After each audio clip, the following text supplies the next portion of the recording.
Қасқыр мен қазағымның не бірлігі бар, не ұқсастығы бар десең, бөрілер қазақ сияқты қартайған ата-анасын ешқашан тастамай асырайды, және жарына, туысына, досына өле-өлгенше адал болып, бөлтіріктерін асырап, тәрбиелеп жеткізеді екен. Қасқырдың атын атамаған, себебі қасқыр десең келет деп жорып оны ұлыма деген. Неге көк бөрілер ұрпағы дегенге келсек, ол туралы ғұн заманынан келген аңыздар бар. Ертеде бір рудың көсемі айдай сұлу, өте ақылды екі қызын көк аспанға сыйға тартайын деп, далаға биік мұнаралы қамал тұрғызып, сонда жібереді. Арада 4 жыл өткенде бір көк бөрі қамал астын қазып жайғасады екен. Осыны көрген сіңілісі төменге түсіп, арланды көріп, көк тәңірдің берген сыйы осы шығар, менің тағдырыма жазылған екен ғой деп, қасқырға күйеуге шығып, ғұндар ұрпағы тарап десе, екінші бір аңызда көршілес тайпалар бір тайпаны толық қырып, тек 9 жастағы ер баланың қол-аяғын кесіп, қиналып өлсін деп қамыс арасына тастаған деседі. Көк тәңірдің бұйрығымен қасқырдың қаншығы келіп, емізіп асырап алады. Кейін қасқырмен неке қиған бекзададан ғұн елі тарапты деген екен. Еркіндікті аңсайтын бөрілерді әлі күнге дейін қолға үйрете алмапты.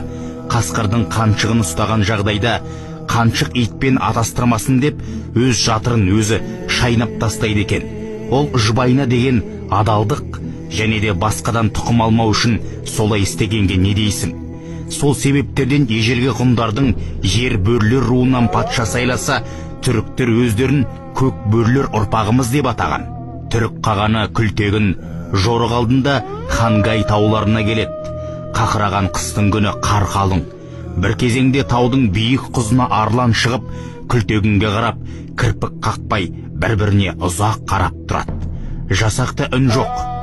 Тек бөрілерден қорыққан аттар ғана пыр-пыр етіп, орындарында тыпыршиды.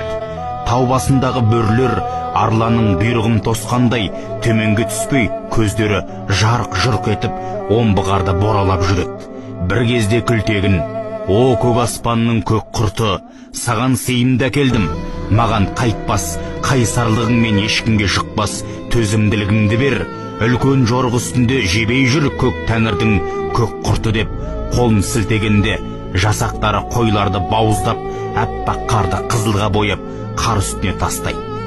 Бөрілердің ұлығаны Күлтегінді қолдау көрсетіп жатқандай, аттарын бұрып тәуекелге салып жүргенде, қағанның оң қол басшысы Ябығы былай дейді: «Бабаларымыздан рух алдыңыз, ешкім бізге қарсы тұра алмайтын шығар» дегенде, қаған: «Аспан төңкеріліп түспесе, жер қақ айырылмаса, түрікті ешкім жеңе алмайды» дейді. Міне, керемет табиғат сырын білетін, аңның тілін білетін бабалар рухы қандай. Атақты әлемді жаулаған Шыңғыс ханның өзі кей деректерде бөрі жігіт руынан деседі. Қасқырдың қайсарлығы сондай, тірідей терісін сыпырсаң да қыңсылын естімейсің. Қазақтың ғарышкері Тоқтар Әубәкіров ағамыз жылына бір рет қарусыз қасқырға шығады екен. Сонда достары сұрағанда, мен бөрінің көзіне, қайсарлығына қарап рух алам деген батырымыз талай сырды білетініне күмәніміз жоқ. Заман ақыры болып, бүкіл тіршілік өлгенде, сүр үрге қарсы тұратын қасқыр ғана дейді Құран аяттарында. Бөрі басы ұраным, бөрлі менің байрағым, бөрлі байрақ көтерсе, қозып кетер қайдағым деп Сүйінбай Аронұлы жырлағандай, Жәнібек хан бөрінің басы бар байрағын көтеріп, жауға шапқанда байрақтан ерекше ұлыған дыбыс шығады деседі. Қазақтың қасқырдан қорқатын кезі ол бөрі сырғақ деп аталады. Бұл кезде қасқырлар ұйығып, 19 қаңтар мен 26 қаңтар аралығында болады. Қатты аяздар басталады. Орыстар оны крещенские морозы деп атайды.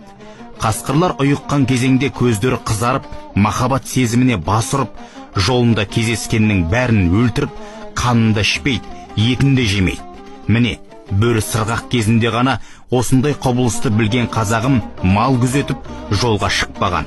Көк аспандай желбіреген туы бар, көк бөрідей алаулаған пірі бар, еркіндікті аңсаған қазағыма ниет етсең, тәңірдің бір сыйы бар дегендей, табиғат пен аңдардың тылсым сырын білгенге кедергі жоқ қазағым. Қазақ білуі тиіс кітабынан үзін.